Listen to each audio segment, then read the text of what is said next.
జీసిడియం ప్రేమ స్వరం, దైవ కృపా స్వరం, ఇది ఆత్మీయ స్వరం, ఇది ఆత్మీయ స్వరం.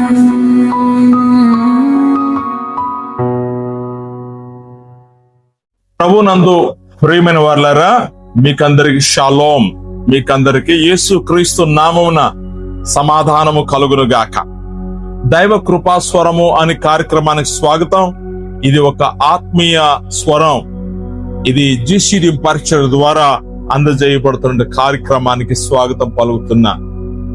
ఈ దినమున కూడా యేసు క్రీస్తు వారి దైవత్వం గురించి మనం మాట్లాడుకుంటాం. ప్రతిరోజు యేసు క్రీస్తు దైవత్వం గురించి మనం మాట్లాడుతున్నాం కనుక ఈ దినమున ఒక అద్భుతమైన రీతిగా యేసు ప్రభువారు మాట్లాడిన మాటలో మనం ధ్యానం చేసుకుందాం.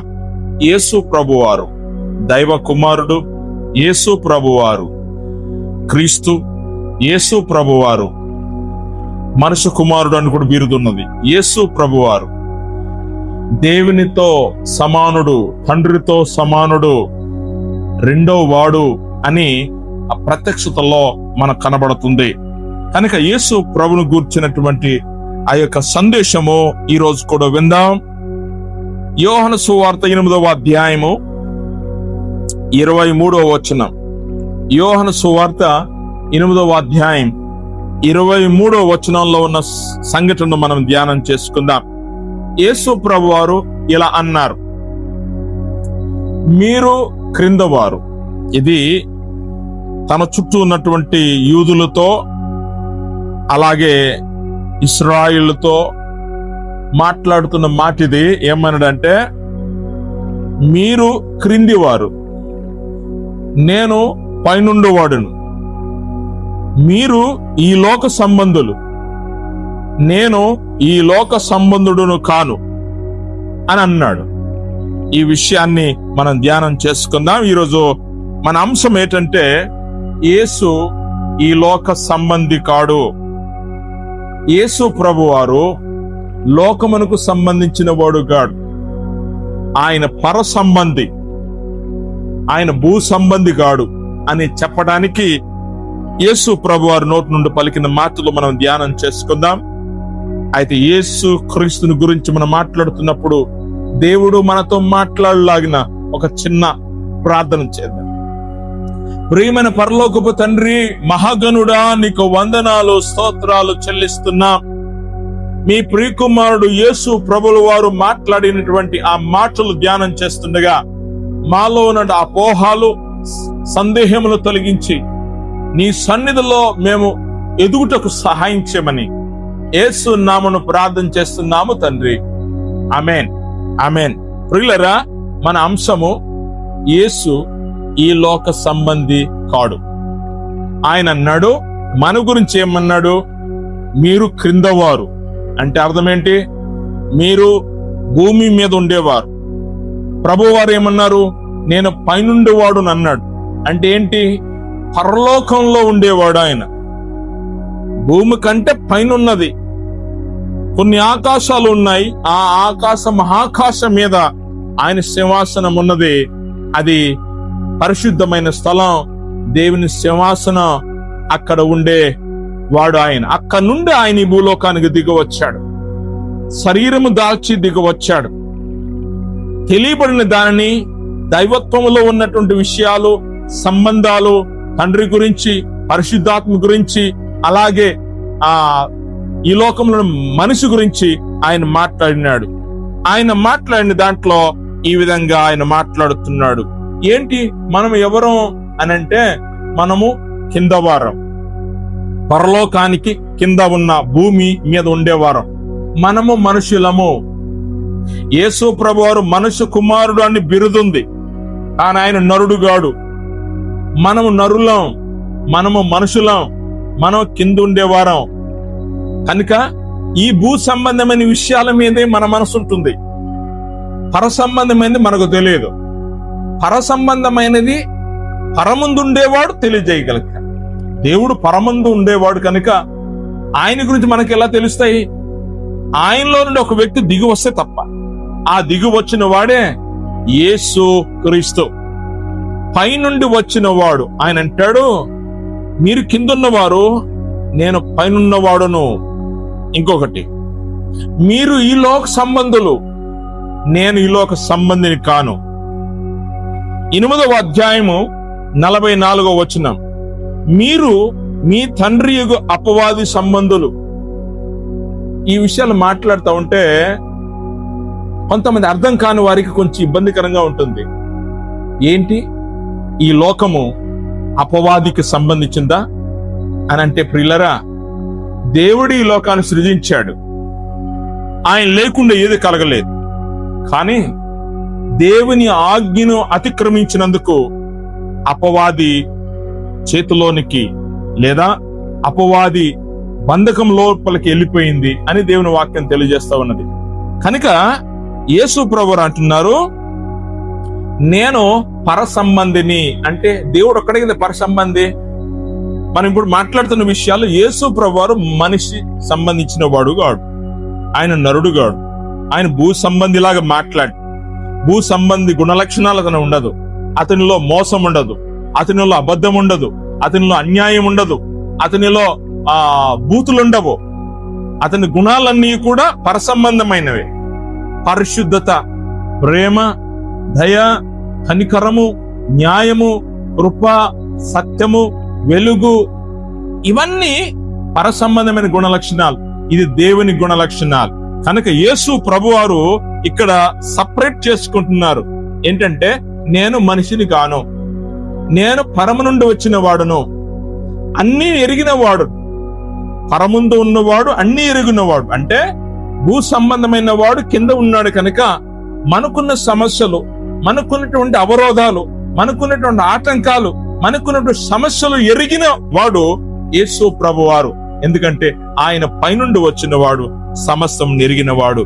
ఇంకోటి, మీరు అపవాది సంబంధులు అన్నారు. ఏంటి, ఆయన ఏం చేశాడు?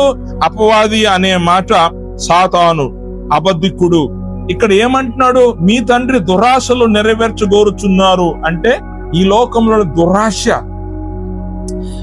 సెక్షువల్ ఇమ్మారాలిటీ, అంటే వ్యభిచారమైన ఆలోచన, దొంగతనమైన ఆలోచన, అలాగనే బూతులతో కూడినటువంటి బ్రతుకు, సరసములతో కూడినటువంటి బ్రతుకు, అన్యాయము, అవినీతి, ఇలాంటి సమస్యలు నిండినటువంటి వాడు అపవాది.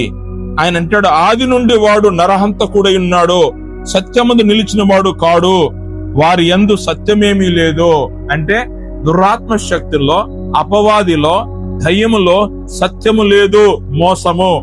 కనుక ఇలాంటి మోసము నుండి, ఇలాంటి సమస్య నుండి బయటికి విడిపించువాడు యేసు ప్రభువారు మాత్రమే. కనుక అందుకే ఆయన నరుడుగాడు, ఆయన ఈ భూలోక సంబంధిగాడు. అంటే దేవుడు ఈ లోకానికి సంబంధించిన వాడు కాడు. ఇంకోటి, చాలా మంది ఈ లోకంలో ఉన్నారు, మీద నుండి దిగి వచ్చిన వారు ఉండి ఉండొచ్చు. అంటే దేవదూతలు ఉన్నారు, బైబిల్ కూడా మాట్లాడుతుంది.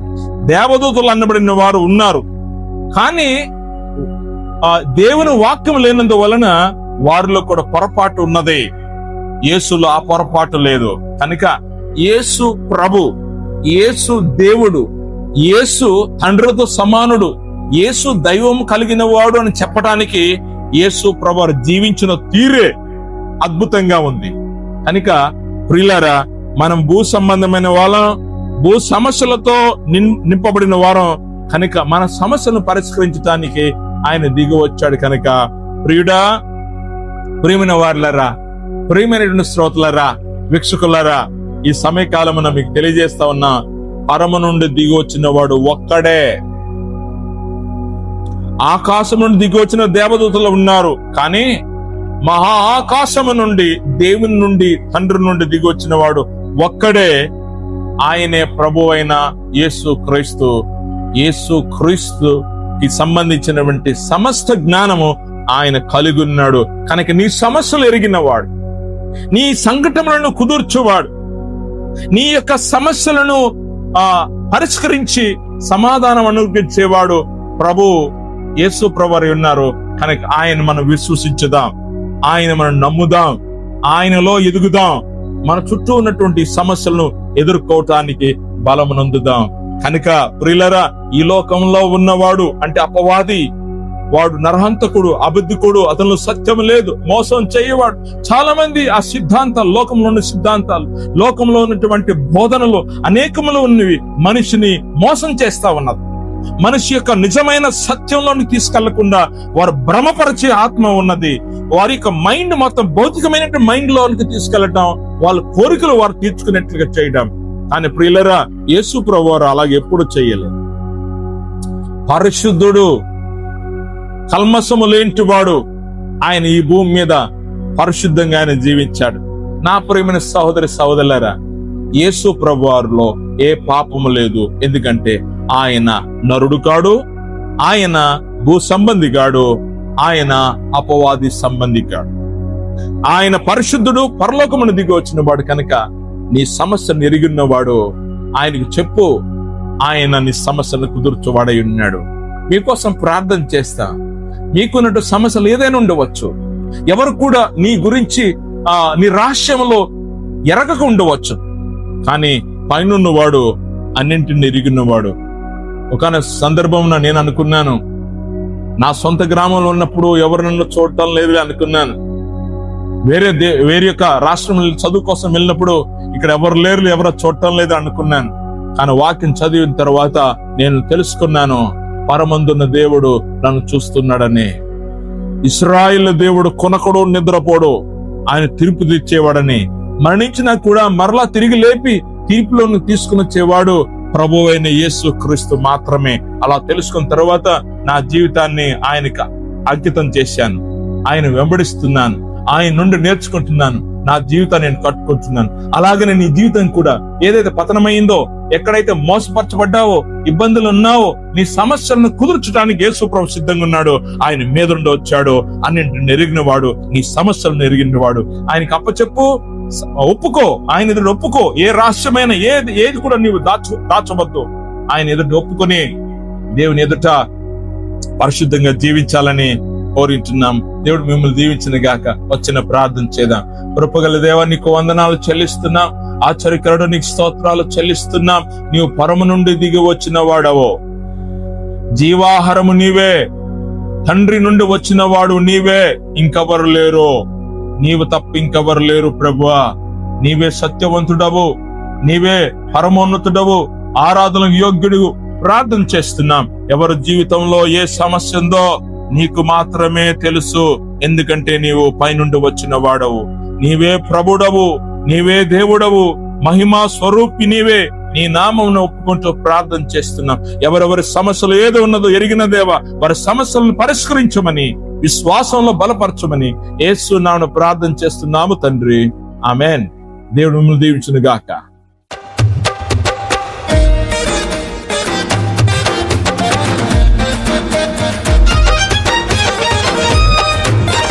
యేసు వార్త చాటెదం రమ్ము సోదరా, యేసు తోటి సాగెదం రమ్ము సోదరి. అన్ని దేశాల్లో, అన్ని జాతుల్లో, అన్ని వంశాల్లో ప్రతి మనుషునికి యేసు ప్రేమను చూపించుదాం, యేసులోనే నడిపించుదాం. యేసు ప్రేమను చూపించుదాం, యేసుతోనే సాగిపోదాం.